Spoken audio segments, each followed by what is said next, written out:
ਸਤਿ ਸ਼੍ਰੀ ਅਕਾਲ ਦੋਸਤੋ। नई उड़ान बाय संदीप शर्मा चैनल में थोड़ा बहुत बहुत स्वागत है। ਅੱਜ ਅਸੀਂ ਕਰਾਂਗੇ ਬਹੁਤ ਹੀ ਇੰਪੋਰਟੈਂਟ ਪੇਪਰ ਜੋ ਕਿ ਸਾਡੇ last year Rajasthan public service commission ਦੇ ਜੋ ਹਿਸਟਰੀ ਦਾ ਪੇਪਰ ਸੀ, ਇਸ ਵਿੱਚ ਇਹ ਜੋ ਕੁਐਸਚਨ ਆਏ ਸਨ। ਸੋ ਇਹ ਕੁਐਸਚਨ ਬਹੁਤ ਹੀ ਇੰਪੋਰਟੈਂਟ ਨੇ, ਖਾਸ ਕਰਕੇ ਪੰਜਾਬ ਸਟੇਟ ਟੈਟ ਦੇ ਵਿਦਿਆਰਥੀਆਂ ਲਈ ਅਤੇ SST ਮਾਸਟਰ ਗ੍ਰੇਡ ਦੇ ਵਿਦਿਆਰਥੀਆਂ ਲਈ ਜਿਹੜੇ ਕਿ ਆਪਣਾ ਐਗਜ਼ਾਮ ਦੇਣ ਜਾ ਰਹੇ ਨੇ। ਸ਼ੁਰੂ ਕਰਦੇ ਹਾਂ ਆਪਾਂ ਪੇਪਰ ਦਾ ਪਹਿਲਾ ਕੁਐਸਚਨ ਪਹਿਲਾ ਇਹ ਹੈ ਜੀ, हू ट्रांसलेटड द बाबरनामा इंटू परशियन। मतलब की है भी बाबरनामा का फारसी विच अनुवाद किसने किया सी?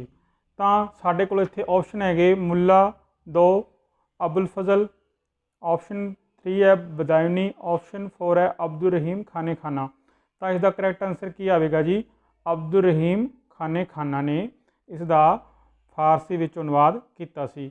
एक गल होर दस देवां, जिहड़ी भी किताब पिछे बाबरनामा जिमें नामा पै जाता है तो वह हमेशा किताब परशियन भाषा की होंदी है। नैक्सट क्वेश्चन है जी, the statue of the rulers of Kushan dynasty have been found at. मतलब की है, कुशान शासकों की मूर्तियाँ सानू कित्थों मिलदियां ने? तो कुशान शासकों दी मूर्तियाँ सानू कित्थों मिलदियां ने? ऑप्शन साडे कोल ए है मथुरा, ऑप्शन बी है तक्षशिला, ऑप्शन सी है पेशावर, ऑप्शन 4 है कंधार। तो इत्थे करैक्ट आंसर की आएगा, ऑप्शन A1 यानी कि मथुरा इसका करैक्ट आंसर आएगा। मोस्ट इंपोर्टेंट पेपर है जी तुहाडे आने वाले एग्जाम दे विच among the following considered as the second capital of Vijayanagar empire. मतलब की है भी विजयनगर साम्राज्य की दूसरी राजधानी किहड़ी सी? दूसरी राजधानी विजयनगर साम्राज्य की किहड़ी सी? तो इत्थे साडा करैक्ट आंसर की आएगा, पेनूकोड़ा। आंसर जो 3 नंबर है पेनूकोड़ा इसका करैक्ट आंसर है। पहली राजधानी हम्पी सी ते दूसरी राजधानी पेनूकोड़ा सी। नैक्सट है जी, the subject of pre historical cave painting is. जो गुफावां होंदियां सन प्री हिस्टोरिक पीरियड दियां, उन्हां दा विशा की सीगा? उन्हां दा विशा सीगा ऑप्शन सी है जी, सीन ऑफ हंटिंग।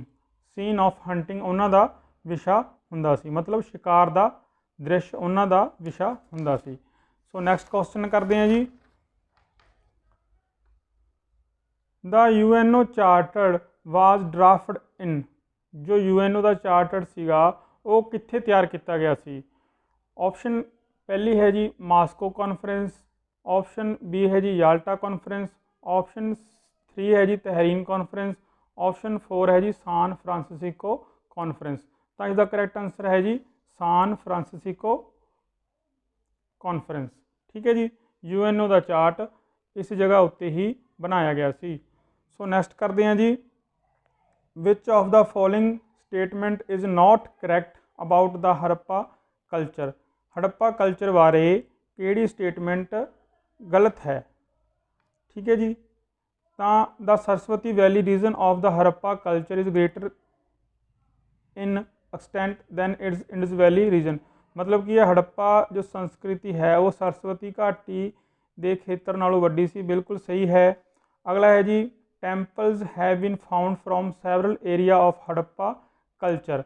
ये बिल्कुल गलत है जी, क्योंकि हड़प्पा सभ्यता में सानू मंदिरों के अवशेष नहीं मिले सी। इस करके करैक्ट आंसर का की आएगा भी temples have been found from the several areas of Harappa culture. ये बड़ा गलत है जी, इस कार्य का करैक्ट आंसर ए आएगा।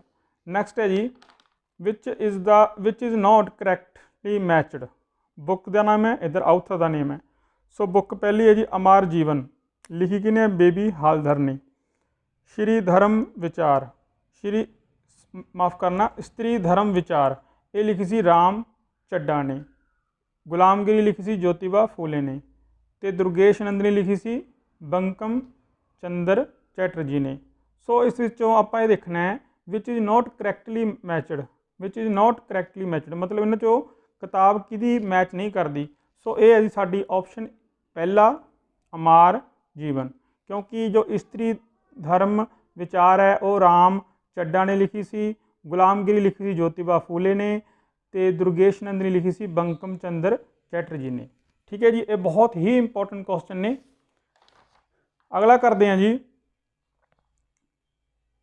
The credit of organises army on the decimal system goes to. हाँ जी, आर्मी नूं किस तरह डेसिमल सिस्टम शुरू किया आर्मी दे विच, वो किहड़ा बंदा सी? तो इसका करैक्ट आंसर की आएगा जी? Option 3 Genghis Khan. Option 3 Genghis Khan.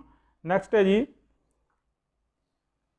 Gandhi ji sent an 11 point demand note to lord Irwin before starting the civil disobedience movement, which of the following were not included in it. मतलब की है, गांधी जी ने सैनिक अवज्ञा अंदोलन शुरू किया सी, जो उस विच 11 सूत्री प्रोग्राम दिता सीगा लॉर्ड इरविन नूं, उन्हां विचों किहड़ी मंग नहीं सी 11 सूत्री चों?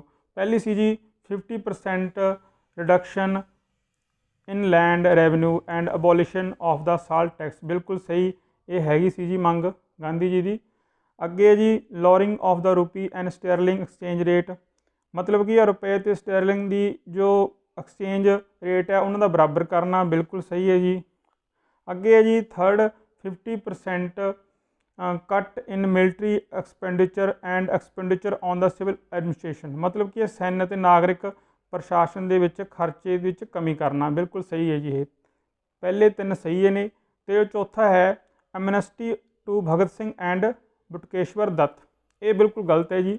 11 जो मंग सूत्री प्रोग्राम दिता सी महात्मा गांधी जी ने, उस विच ये मंग नहीं सी। तो इसका करैक्ट आंसर की आएगा जी? ऑप्शन ए, यानी कि पहला ऑप्शन आएगा। ठीक है जी। नैक्सट क्वेश्चन करते हैं जी इहदा आपां पेपर का, जोड़ा कि बहुत ही इंपोर्टेंट ने थोड़े आने वाले एग्जाम दे विच।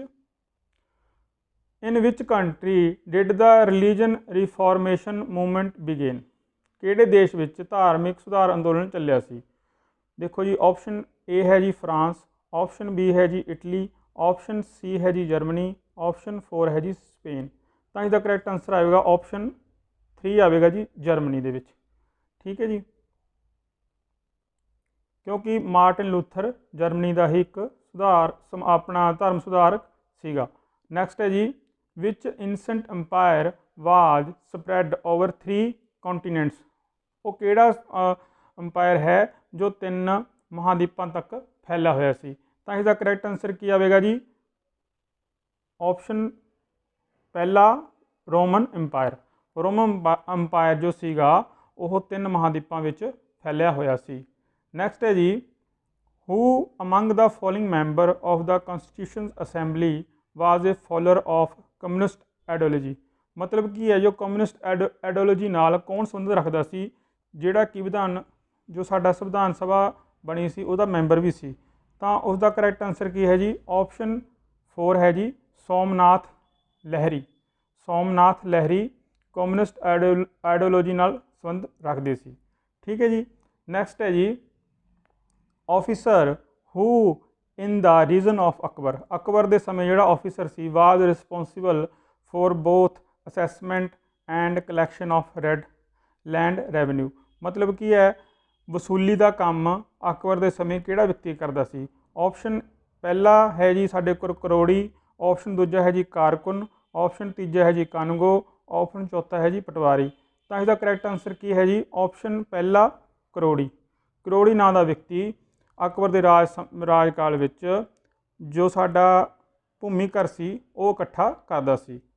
नैक्सट है जी, what is the main theme of the Sangam text Tolkappiyam, जो तोलकप्पियम की किताब है संगम एज की, उसका मुख्य विशा की है? तो उसका मुख्य विशा साडे कोल ऑप्शन इत्थे ए है जी, हिस्टरी ऑफ चोला डायनेस्टी। दूसरा ऑप्शन इन्होंने पेपर दिते जी, achievements of Pandya rulers. Option तीसरा दिता जी लव स्टोरी। ऑप्शन 4th है जी तमिल ग्रामर। सो तोलाकप्पियम की सी एक तमिल ग्रामर सी, या 4th is the correct answer है जी। ठीक है। नैक्सट है जी, the battle of camel is the related to the history of which religion, जो उठ की लड़ाई है वो किस धर्म नाल संबंध रखती है? तो वो रखती है जी ऑप्शन साडा 3 है जी इस्लाम नाल। इस्लाम नाल साडा यह जो बैटल ऑफ कैमल है संबंध रखता है। नैक्सट है जी, where is the dome of the rock the earliest major specimen of Islamic architecture located. हाँ जी, जो चट्टान का गोबंद है वो किस इस्लामिक आर्टिकल लोकेटेड है, कित्थे है जी वो है जी यरूशलम विच। ऑप्शन पहला इसका करैक्ट आंसर है। नैक्सट है जी, हाँ जी, which of the followings were the grievances of the sipahi, मतलब सिपाहियों की शिकायत की सी। पहली शिकायत लिखी है जी discrimination in payment and promotion, बिल्कुल सही है जी। उन्हां नाल वेतन ਅਤੇ ਜਦੋਂ ਉਹਨਾਂ ਦੀ ਕੋਈ ਪ੍ਰਮੋਸ਼ਨ ਕਰਨੀ ਹੁੰਦੀ ਸੀ ਭੇਦਭਾਵ ਕੀਤਾ ਜਾਂਦਾ ਸੀ। दूसरा है जी मिसट्रीटमेंट ऑफ सिपाही बाय द ब्रिटिश ऑफिशियल, हाँ जी बिल्कुल सही है। मतलब कि ये सिपाहियों नाल जो अंग्रेज अधिकारी सी बुरा व्यवहार करते सी। तीसरा है जी refusal of the company to pay allowance while fighting in the remote region, मतलब कि है जो खतरे वाले स्थान से उन्होंने भेजा जाता सीगा, ठीक है जी, तो उन्होंने कोई भत्ता दिता नहीं जाता सी साडे जो भारतीय सैनिक सी। तो फोर्थ इन्होंने ऑप्शन दी है जी company government is order requiring the sipahi to serve overseas when required, हाँ जी कंपनी के जो सिपाही ने उन्होंने समुद्र पार भी भेजा जाता सी। सो इन्होंने चारे ऑप्शन ही सही ने। इसका सो इसका करैक्ट आंसर की आएगा जी, फोर्थ आएगा आल ऑफ द अबव, ठीक है जी, आल ऑफ द अबव। ये जो मोस्ट इंपोर्टेंट क्वेश्चन आए सी पिछले साल राजस्थान पब्लिक सर्विस कमीशन ने पाए सी, सो अज मैं थोड़े सामने लेके आया हाँ। सो अगे है जी question, Ibn Battuta visited India during the region of, हाँ जी इवन बतूता किस दे समय किस दे राजकाल में आया सी, तो इसका करैक्ट आंसर की है जी मुहम्मद बिन तुगलक, यानी कि फोर्थ इसका करैक्ट आंसर है। नैक्सट है जी अभंग मीनस, अभंग का मतलब की है, अभंग का मतलब की है जी, अभंग का मतलब होंदा है डिवोशनल पोइट्री डेडिकेटेड टू बिठोवा, करैक्ट आंसर है जी डिवोशनल पोइट्री डेडिकेटेड टू बिठोवा नाल जो संबंधित पोइट्री होंदी है वो अभंग कहलाउंदी है, ठीक है जी। नैक्सट है जी which Mahajanapada amongst the following did not have monarchical rule in the 6th century BC, मतलब की है राजतंत्र का जो शासन सीगा वो इन्हां चों किस विच नहीं सीगा, सो वो सीगा वंजी, ठीक है। ऑप्शन 2 इसका करैक्ट आंसर है, वंजी दे विच राजतंत्र का शासन नहीं सीगा। नैक्सट है जी which among the following battle is not directly related with the unification of Germany, Germany के एकीकरण नाल इन्हां विचों किहड़ी लड़ाई का संबंध नहीं है, तो इसका करैक्ट आंसर क्या आएगा क्रीमिया वार, यानी कि फोर्थ इसका करैक्ट आंसर आएगा। नैक्सट है जी in 19th century Kolkata the committee popularly known as a lottery committee was meant for, मतलब कि है लॉटरी कमेटी नाल जाना जाता सी, किस नूं जाना जाता सी 19वीं सदी दे विच, तो उसनूं जाना सी टाउन प्लैनिंग नाल। ऑप्शन 2 इसका करैक्ट आंसर है टाउन प्लैनिंग। नैक्सट है जी between which two river the Mesopotamia was situated, हाँ जी मैसोपोटामिया किहड़ियां दो नदियां दे विच स्थित सी, तो इसका करैक्ट आंसर है जी ऑप्शन 2 दजला ते फरात, दजला ते फरात, ठीक है जी। दजला फरात दे विच जो सीगा यह मैसोपोटामिया की सभ्यता ने प्रफुल्लित हुई सी। नैक्सट है जी the European renaissance was mostly related to, जो यूरोप का पुनर्जागरण होया है वो संबंधित किस नाल सीगा, कि ये कल्चरल रिवील सी, मतलब कल्चरल उत्थान सीगा, ये रिलीजियस रिवीवल सीगा, ऑप्शन तीजा जी पोलीटिकल रिवीवल सीगा, ऑप्शन चौथा जी इकोनॉमिकल रिवीवल सी। सो इसका करैक्ट आंसर है कल्चरल रिवीवल, ठीक है जी, मतलब सांस्कृतिक जो उत्थान सीगा उस नाल संबंधित सीगा, ठीक है। नैक्सट क्वेश्चन है जी the first book which deal with music, पहली किताब संसार की वो किहड़ी है जिहड़ी कि संगीत नाल संबंधित रखती है, तो वह है जी साडी option A Samaveda, Samaveda. Next है जी originally Babur was the ruler of, Babur किस दा रूलर सीगा, ठीक है, समरकंद का, फरगना का, बदख्शां का ते काबल का।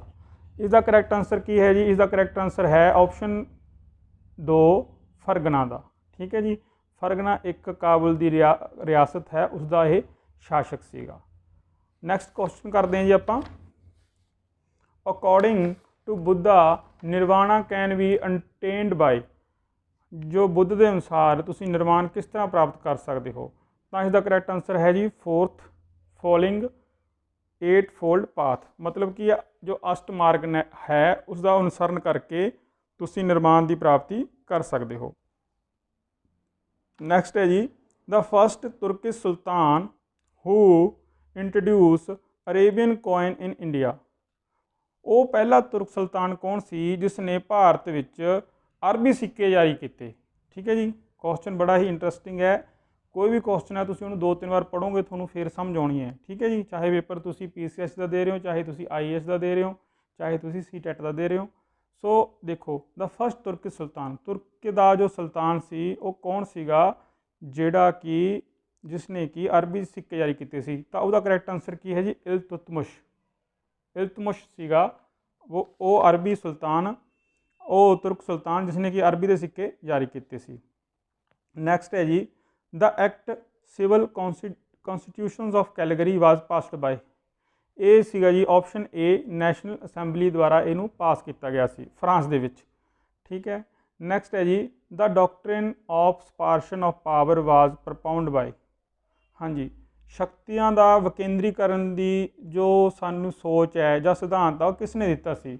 ਆਪਸ਼ਨ A ਹੈ ਮੌਂਟੇਸਕਿਊ ਨੇ, ਬਿਲਕੁਲ ਸਹੀ ਹੈ ਜੀ, ਆਪਸ਼ਨ ਪਹਿਲਾ ਹੈ ਮੌਂਟੇਸਕਿਊ। ਠੀਕ ਹੈ ਜੀ, ਇਹ ਵੀ ਸਾਡੇ ਪੁਨਰ ਜਾਗਰਣ ਨਾਲ ਹੀ ਸੰਬੰਧਿਤ ਹੈ, ਯਾਨੀ ਕਿ ਵਰਲਡ ਹਿਸਟਰੀ ਨਾਲ ਸੰਬੰਧਿਤ ਹੈ। ਨੈਕਸਟ ਹੈ ਜੀ ਦ ਆਰਜੋਲੋਜਿਸਟ ਹੂ ਐਗਜ਼ੀਵੇਟਡ ਮੋਹਨਜੋਦੜੋ ਵਾਜ਼। ਹਾਂਜੀ, ਮੋਹਨਜੋਦੜੋ ਦੀ ਖੋਜ ਕਿਸ ਨੇ ਕੀਤੀ ਸੀ? ਤਾਂ ਇਹ ਸੀ ਸਾਡੇ ਰਾਖਲਦਾਸ ਬੈਨਰਜੀ, ਯਾਨੀ ਕਿ RD ਬੈਨਰਜੀ ਨੇ ਇਸ ਦੀ ਖੋਜ ਕੀਤੀ ਸੀ। ਠੀਕ ਹੈ ਜੀ। ਨੈਕਸਟ ਹੈ ਜੀ ਹੂ discovered the cape of good hop. ਹਾਂਜੀ, ਦ ਕੇਪ ਆਫ ਗੁੱਡ ਹੋਪ ਦੀ ਜੋ ਖੋਜ ਸੀ ਉਹ ਕਿਸ ਨੇ ਕੀਤੀ ਸੀ? ਬਹੁਤ ਹੀ ਇੰਪੋਰਟੈਂਟ ਕੁਐਸਚਨ ਹੈ, ਖਾਸ ਕਰਕੇ ਇਹ ਵਿਦਿਆਰਥੀ ਸਾਰੇ ਇਹ ਵਾਸਕੋ ਡੀ ਗਾਮਾ ਹੀ ਲਾ ਕੇ ਆਉਣਗੇ, ਪਰ ਨਹੀਂ, ਦ ਕੇਪ ਆਫ ਗੁੱਡ ਹੋਪ ਦੀ ਜੋ ਖੋਜ ਸੀ ਨਾ ਉਹ ਕੀਤੀ ਸੀ ਬਾਰਥੋਲੋਮੇਓ ਨੇ। ਠੀਕ ਹੈ ਜੀ, ਆਪਸ਼ਨ 2 ਹੈ ਇਹਦਾ ਕਰੈਕਟ ਆਂਸਰ, ਬਾਰਥੋਲੋਮੇਓ ਨੇ। ਠੀਕ ਹੈ। ਨੈਕਸਟ ਹੈ which among the following is not correctly matched. ਇਹਨਾਂ ਵਿੱਚੋਂ ਜੋ ਕਰੈਕਟਲੀ ਮੈਚਡ ਨਹੀਂ ਹੈਗਾ ਉਹ ਆਪਾਂ ਦੱਸਣਾ ਹੈ। ਠੀਕ ਹੈ, ਦੇਖੋ ਜੀ ਪਹਿਲੀ ਆਪਸ਼ਨ ਇੱਥੇ ਹੈ divine comedy. Divine comedy Dante ਨੇ ਲਿਖੀ ਹੈ ਜੀ, ਸੋ ਇਹ ਪਹਿਲਾ ਹੀ ਇਹਦਾ ਗਲਤ ਹੈ। ਇਨ ਦਾ ਪ੍ਰੇਜ਼ ਆਫ ਫੋਲੀ ਇਰਾਸਮਸ ਨੇ ਲਿਖੀ ਹੈ, ਡੌਨ ਐਕਸਿਟੋ ਕਰਵੈਂਟਸ ਨੇ ਲਿਖੀ ਹੈ, ਸੈਂਟਬਰੀ ਟੇਲਜ਼ ਚੌਸਰ ਨੇ ਕਿਤਾਬ ਇਹ ਲਿਖੀ ਹੈ। ਸੋ ਇਹ ਤਿੰਨੇ ਹੀ ਸਹੀ ਨੇ।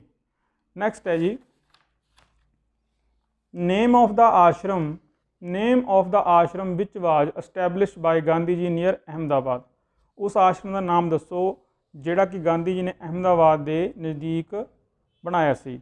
ਤਾਂ ਉਹ ਸੀ ਸਾਡਾ ਆਪਸ਼ਨ 3 ਸਾਬਰਮਤੀ ਆਸ਼ਰਮ। ਸਾਬਰਮਤੀ ਆਸ਼ਰਮ ਨੂੰ ਗਾਂਧੀ ਜੀ ਨੇ ਬਣਾਇਆ ਸੀ ਅਹਿਮਦਾਬਾਦ ਦੇ ਨਜ਼ਦੀਕ। ਅੱਗੇ ਹੈ ਜੀ the main objective of society of Jesus was. ਜੋ ਸੁਸਾਇਟੀ ਆਫ ਜੀਸਸ ਬਣੀ ਸੀ ਉਹਦਾ ਉਦੇਸ਼ ਕੀ ਸੀਗਾ, ਮੋਟਿਵ ਕੀ ਸੀਗਾ? ਉਹਦਾ ਮੋਟਿਵ ਸੀਗਾ ਜੀ ਪ੍ਰੋਪੋਗੇਸ਼ਨਸ ਐਂਡ ਡਿਫੈਂਸ ਆਫ ਕੈਥੋਲਿਜ਼ਮ, ਮਤਲਬ ਕੈਥੋਲਿਕ ਮਤ ਦਾ ਸਮਰਥਨ ਕਰਨਾ ਅਤੇ ਪ੍ਰਚਾਰ ਕਰਨਾ। ਅਗਲਾ ਕੁਐਸਚਨ ਹੈ ਜੀ ਉਰ ਐਂਡ ਸੂਸਾ ਵਰ ਦਾ ਸਿਟੀਜ਼ ਆਫ। ਉਰ ਅਤੇ ਸੂਸਾ ਇਹ ਕਿਸ ਦੇਸ਼ ਦੇ ਨਗਰ ਨੇ? ਤਾਂ ਉਰ ਅਤੇ ਸੂਸਾ ਸੀ ਪਹਿਲਾ ਸਾਡੇ ਕੋਲ ਆਪਸ਼ਨ ਇੱਥੇ ਹੈ ਗ੍ਰੀਸ, ਦੂਸਰਾ ਹੈ ਰੋਮ, ਤੀਸਰਾ ਹੈ ਮੈਸੋਪੋਟਾਮੀਆ, ਚੌਥਾ ਹੈ ਪਰਸ਼ੀਆ। ਤਾਂ ਇਹ ਸੀਗੇ ਜੀ ਮੈਸੋਪੋਟਾਮੀਆ ਦੇ। ਆਪਸ਼ਨ 3 ਇਹਦਾ ਕਰੈਕਟ ਆਂਸਰ ਹੈ ਜੀ। ਠੀਕ ਹੈ। ਨੈਕਸਟ ਹੈ ਜੀ ਦ ਟੌਪ ਕੁਆਲਿਟੀ ਲੈਂਡ ਡਿਊਰਿੰਗ ਦਾ ਮੁਗਲ ਰੂਲ ਵਾਜ਼। ਮੁਗਲ ਕਾਲ ਦੇ ਵਿੱਚ ਜੋ ਟੌਪ ਦੀ ਭੂਮੀ ਸੀ ਉਸ ਨੂੰ ਕੀ ਕਿਹਾ ਜਾਂਦਾ ਸੀ? ਉਸ ਨੂੰ ਕਿਹਾ ਜਾਂਦਾ ਸੀ ਪਲੋਜ। ਠੀਕ ਹੈ ਜੀ, ਪਹਿਲਾ ਇਹਦਾ ਕਰੈਕਟ ਆਂਸਰ ਹੈ ਪਲੋਜ। ਨੈਕਸਟ ਹੈ which is the most impressive part of the Sanchi stupa. ਸਭ ਤੋਂ ਪ੍ਰਭਾਵਸ਼ਾਲੀ ਜੋ ਸਾਂਚੀ ਸਤੂਪ ਦਾ ਕਿਹੜਾ ਪਾਰਟ ਹੈ? ਤਾਂ ਉਹ ਹੈ ਜੀ ਸੈਕਲੀਪੁਲਚਰ ਗੇਟਵੇ। ਠੀਕ ਹੈ ਜੀ, ਉਹਦਾ ਜੋ ਗੇਟ ਹੈ ਬੜਾ ਹੀ ਸੁੰਦਰ ਹੈ, ਇਸ ਕਰਕੇ ਉਸ ਨੂੰ ਬਹੁਤ ਹੀ ਪ੍ਰਭਾਵਸ਼ਾਲੀ ਮੰਨਿਆ ਜਾਂਦਾ ਹੈ। ਸੋ ਅਗਲਾ ਕੁਐਸਚਨ ਕਰਦੇ ਹਾਂ ਜੀ ਆਪਾਂ। ਹਾਂਜੀ, which of the following classes did not participate in the revolt of 1857। ਠੀਕ ਹੈ, 1857। ਕਿਹਨਾਂ ਨੇ 1857 ਦੇ ਵਿਦਰੋਹ ਵਿੱਚ ਭਾਗ ਨਹੀਂ ਲਿਆ ਸੀਗਾ। ਸੋ ਮਨੀ ਲੈਂਡਰ ਯਾਨੀ ਕਿ ਸ਼ਾਹੂਕਾਰ, ਇਹਨਾਂ ਨੇ ਭਾਗ ਨਹੀਂ ਲਿੱਤਾ। ਫਿਰ ਹੈ ਜੀ ਮਾਡਰਨ ਇੰਟੈਲੀਜੈਂਸ, मतलब बुद्धिजीवियों ने नहीं लिया। कैपिटलिस्ट ने यानी कि पूंजीवादियों ने नहीं लिया। ठीक है, तो पीजेंट ने लिया सीगा। ठीक है जी, तो इसका करैक्ट आंसर की आएगा, ऑप्शन 3 आएगा जी, पहला दूसरा ते तीसरा। ठीक है जी। नैक्सट है जी, हु वाज रुस्पिटन। रुस्पिटन कौन सी? रुस्पिटन कौन सी जी? Czar of Russia, socialist leader, landlord and wicked monk. हाँ जी, जो रुस्पिटन सी वो सीगे साडे विकड मॉन्क। ऑप्शन 4 इसका करैक्ट आंसर है। ठीक है जी। ये की करते सीगे, ये राजे की प्रशंसा करते सी, राजे नूं गलत जो दिशा निर्देश दिंदे सीगे।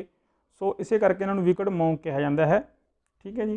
नैक्सट है the archaeologist who discovered Hampi was. वो किहड़ा पुरातत्व विग्यानी है जिसने हम्पी की खोज की सी? तो वह सीगा जी कर्नल मैकेंजी। ऑप्शन 2 इसका करैक्ट आंसर है, कर्नल मैकेंजी ने। ठीक है जी। नैक्सट है जी, which of the following European power establish its trade and influence in India ahead of others. मतलब की है, किस यूरोपियन शक्ति ने सब तो पहला प्रभाव मतलब अपना फैक्ट्रियां लाइया सी, सब तो बाद ट्रेड शुरू किया सी, किसने किया सी? असी सारे जानते हाँ जी। इसका करैक्ट आंसर की आएगा, पुर्तगीज़ यानी कि पुर्तगालियों ने सब तो पहला अपन फैक्ट्रियां भारत में व्यापार शुरू किया सी। नैक्सट है जी, हाँ जी, the credit of compiling the saying of Guru Nanak Dev ji, Baba Farid, Ravidas and Kabir goes to Guru Arjan Dev. This work is called. ठीक है, जो गुरु नानक देव जी है, बाबा फरीद की बाणी है, रविदास की बाणी है, जो गुरु अर्जन देव जी ने इकट्ठी की सी, उस रचना नूं की कहा जाता है? उसनूं कहा जाता है जी, ऑप्शन दूसरा, आदि ग्रंथ। आदि ग्रंथ। ठीक है जी। नैक्सट है जी, the author of Asbab e Baghawat e Hind is. The author of Asbab e बगावत हिंद इज़। जो असबाब ए बगावत हिंद का लेखक कौन है? तो इसका लेखक है जी, option 2, sir Syed Ahmad Khan. Sir Syed Ahmad Khan ने एक किताब लिखी सी, असबाब ए बगावत ए हिंद। असबाब ए बगावत ए हिंद की किताब सर सैयद अहमद खान ने लिखी सी, जो कि अलीगढ़ मूवमेंट का मोढी भी रहा है। सो दोस्तों, ये सी पेपर तुहाडा हिस्टरी का, जो कि पिछले साल राजस्थान पब्लिक सर्विस कमीशन ने लिया सी। तुहानूं जे चंगा लगी वीडियो तो प्लीज़ अगे शेयर जरूर करियो, वध तो वध इसनूं लिखियो, वध तो वध मेरे चैनल नूं सबसक्राइब करियो। थोड़ा बहुत बहुत धन्यवाद। Thank you. नवी वीडियो लैके थोड़े सामने जल्दी ही हाज़र होवांगे। Thank you.